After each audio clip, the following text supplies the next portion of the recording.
Hello, Scorpio. It's umomgtarot, and this is your tarot card reading. Let's see. We're gonna pull from the astrology reading cards and the tarot cards. Let's get right into it. See what comes up. I want to know what's going on. Give me a checkup, a refresh. Let me know what's going on astrologically in the Scorpio's lives. Let us see. Let us see. Let us see. All right. Okay. So right now, you guys are dealing with the sixth house, Scorpio, and this is your work, health, and duty area of your life. The things that your day-to-day routine. This is the Virgo house, so just think of the Virgo-like things where you're like trying to keep things organized, or you're trying to get your health at a optimal level. So there's a lot of that just kind of earthy quality where it's just trying to build a little bit of structure or routine in order to get things back in order. Some of you Scorpios are trying to do that, and that's good. That's commendable. But we already know what happens and why people do that. Usually comes about after like a hangover, or when things get all out of sorts, and now you're just like, all right, I need to get real. I need to get back in alignment or back on track. Then we have the 8th house. Oh, look at that. The 8th house, and this is the transformational area of your life. It's about shared resources and intense emotions. Okay, so we're trying to reorganize the things in our house, in our own house. Scorpio, this is your house, the 8th house. And so we know it's about the things that you are very, very passionate about. And it's mostly geared towards, shared resources or relationships, dynamics with people that you're romantically involved with, or just family or spiritually involved with. However it is, they are in your vicinity and you share something with them. And so there are things that need to be unpacked. There are things that need to be discussed, and there needs to be some sort of structure to boundaries and routine, and just make sure everything's good. Making sure everything's good and wanting to maybe even make things better, or just if you're underwords, like if things are kind of hectic and crazy, it's not about improving things. It's about calming things down, calming the chaos down a little bit, and getting into a natural rhythm of things. And then, I guess because we hit the 8th house, your house, we know that you personally have these issues that you've been wanting to take care of for a long time, to the point where you start thinking like, whether it's the relationships, I don't want to be betrayed. The root of the thing has something to do with betrayal and loyalty, or it could be just you don't want to betray yourself, so you're wanting to clean house. You feel me? All right. And some of that is just working on your mental health, working on your physical health, as per that 6th house. Then we have, wow, we're getting all house cards. Okay. Now we have the third house, and this is your potential to learn something in your local neighborhood. Okay. I see where the transformational growth is. It's like subtle, even though it is significant. Subtle changes in your lifestyle as far as your home, how you look at your home, how you look at the people and places that you have become furniture in your life.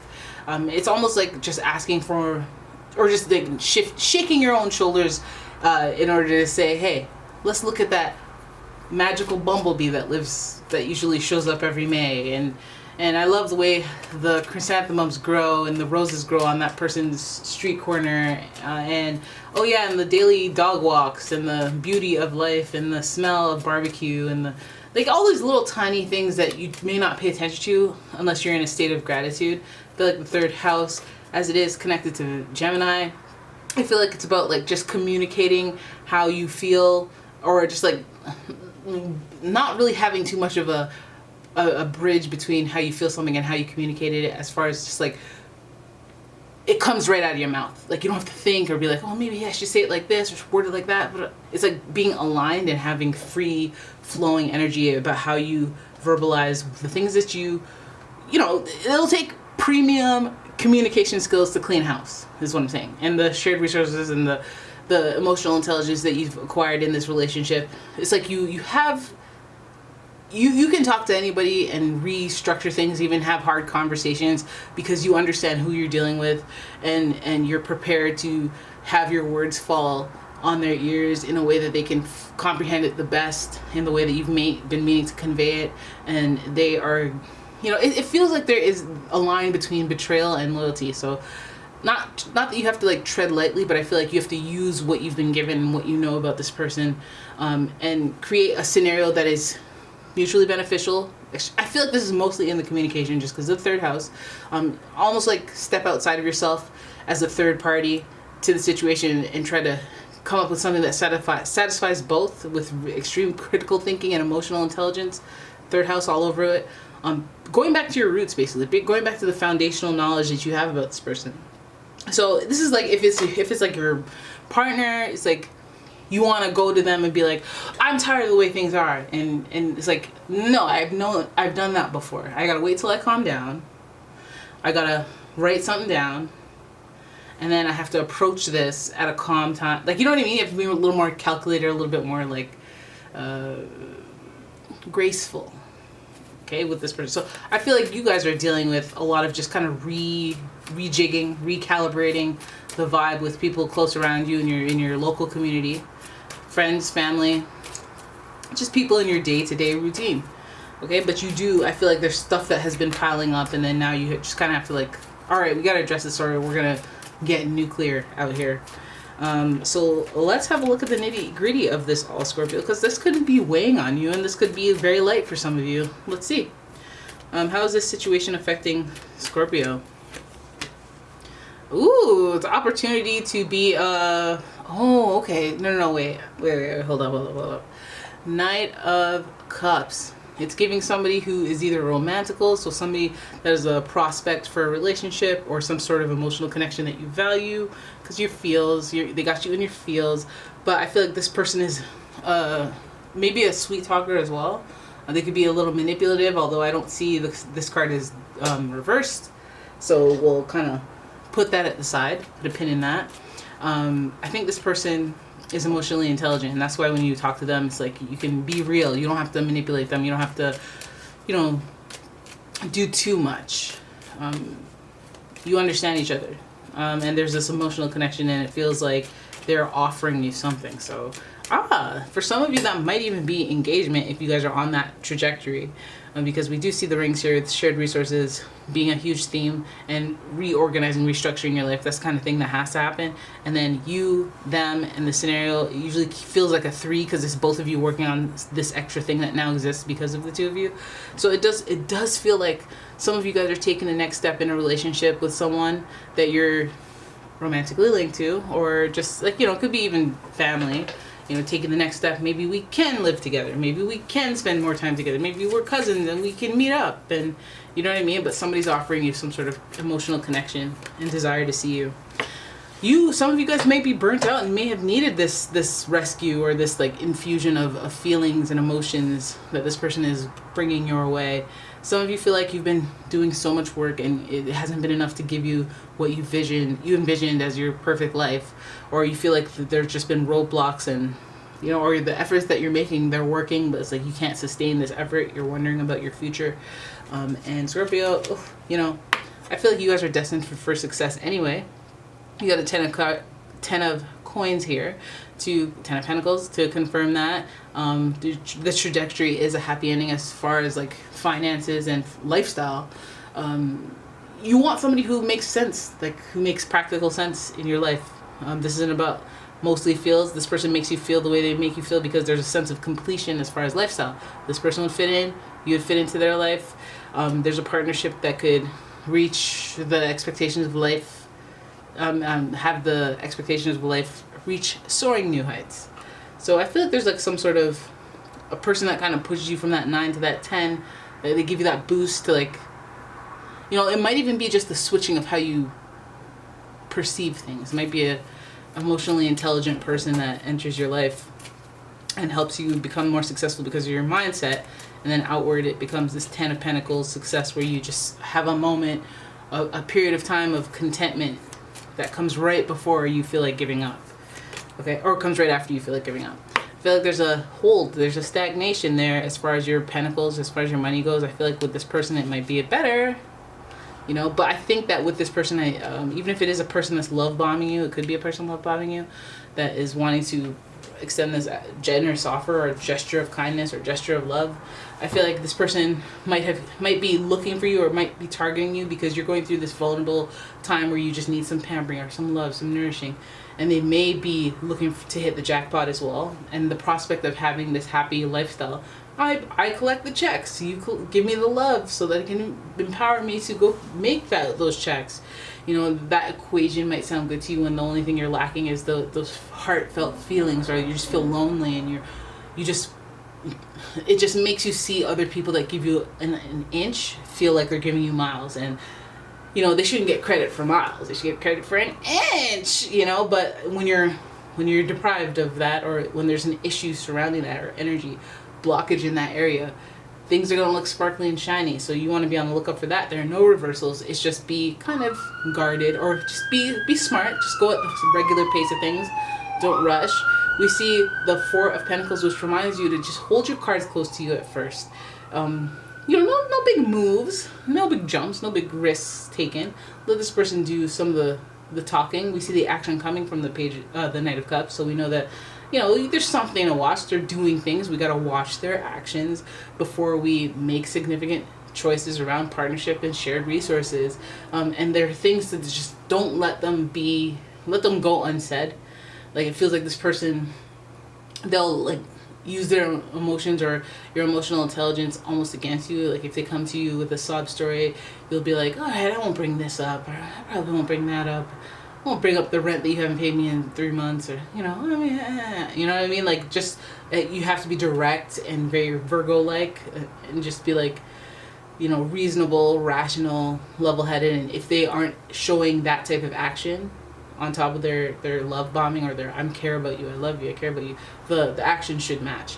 Especially if you're stressed out, and especially if they're increasing this hard time, or this difficult, or was it chaotic? Not chaotic, but just like kind of ponderous of what's to become if I keep going down this road with this person. So some of you guys are seeing this and you're reading it as, oh, this person that just like says they care about me so much, but like they put me through so much stuff, and I just wish we could just get to that happy ending part, and get to this place where money isn't tight, money is right. And the Four of Pentacles, I don't have to hold. You know what? It would be nice if you were dealing with somebody who would shower you with wealth and was very generous in more than just like monetary ways. That you could just keep some of, like, you keep your own. Like, if they're just like, I'm taking care of all the bills, I'm taking care of everything, and then you're just like, oh, let me just keep this money to me and I can pay down my debts, and like, you know, let me just hold this. I feel like that's a scenario that would be ideal for you if you just hold your stuff to you, and they, you know, they let you see their actions. Because I think you guys pretty much are self-sufficient in most cases, and usually have some sort of support, that you're supporting other people. There's a third house. It might be siblings, it could be kids, but yeah, just kind of like a family, not matriarch, maybe matriarch or patriarch, but more stability and grounded energy comes from your angle, from your area of the relationship. In all cases, romantic, family, friends, you know, you get the seriousness, but you also have the rich colorfulness. But you're the boss. You the boss. You the boss. Right. So we have the Ten of Wands. We're showing a kind of recurring theme here of just struggle, of burdens and responsibilities, which we already expected you to have because you're a Scorpio, and a lot of people depend on you because you're so responsible, and because you're a very riveting character. It's like you're a water sign, so you're emotional, but you're also kind of like earthy because you get down to business. Some Scorpios would be like, no, I'm soft as a butterfly, and it's just, I mean, are you?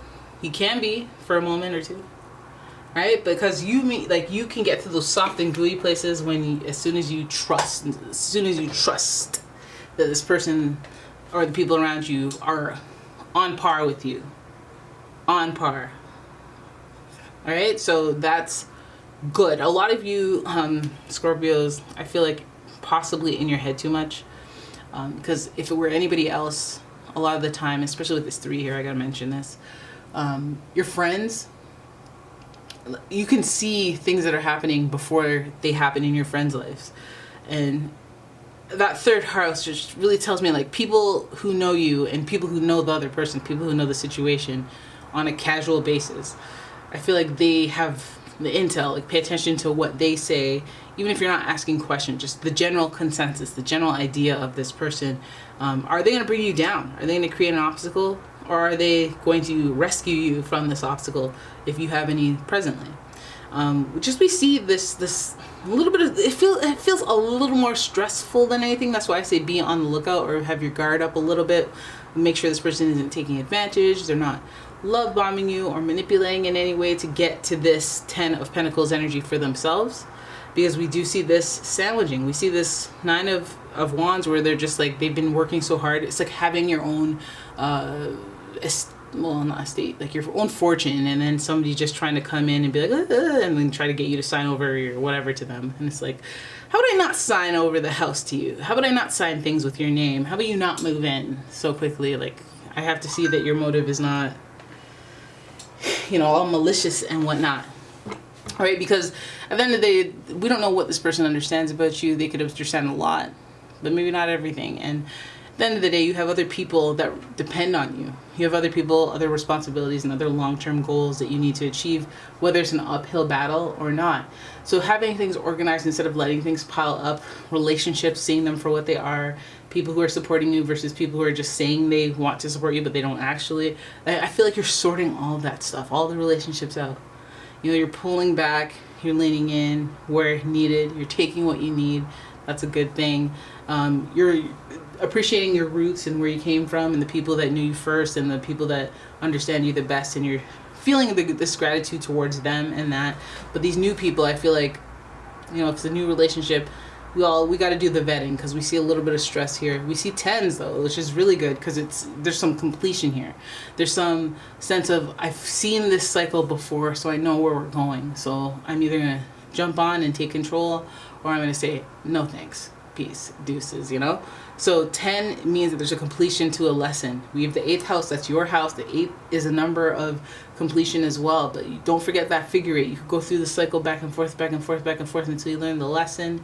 It's also a very karmic number, or karmic association with Pluto. Very, very, very karmic. What goes around comes around. So that 10 of Pentacles, I feel like, you know, if you've reached this point with another relationship or even with the same person in the past, you might want to really be like, listen, I think I've seen this film before and I'm leaving out the side door. You might, right? Or it might be, I've seen this before, I'm holding my cards close.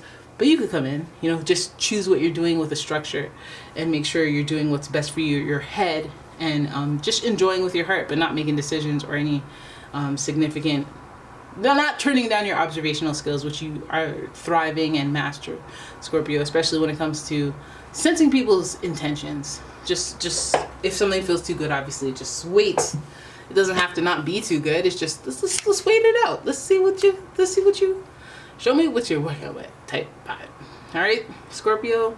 So I feel like, yeah, whoever it is, like whoever this could be, whether it's a friendship, family, or a relationship, I feel like you just make sure, let things go by at the pace of like an earth sign, you know, like Virgo. Just go with the flow. Don't pull a, what are we? Just watch the love bombing or watch the gestures and see if they're consistent throughout a period of time, where it's like, you can't keep this facade up if it was fake. Don't try to close any deals or make any significant decisions with this person unless you're easily able to get out of them, or unless it makes like the next logical step and it's like the next logical choice in your life. It's like, oh yeah, that's convenient. Yeah, my lease is just finished up, so yeah, I mean, I would be willing. Like, it's a place where I could afford the rent if you moved out. It's a good location. You know, it makes sense. But if it's high stakes, too many stressful cards here. Too many backbreaking, hard work, put a lot of energy, put a lot of effort, and not really reveal anything. Like, it still feels a little like game, like a little bit of like, you know, that could be exciting. You know, with all the wands, it could be exciting, but it's also, you know, hey, you know, no, all this game. I'm done with the games. And I think Scorpios are too. So there it is. That is your reading. I hope you guys enjoyed it, Scorpio. If you did, please give the video a thumbs up and subscribe to my channel. Leave a comment, share the video. And if you'd like your own personal reading, please reach out. You know, it's in the description. And yeah, thank you so much for watching. I will see you in the next one, Scorpio. Bye-bye.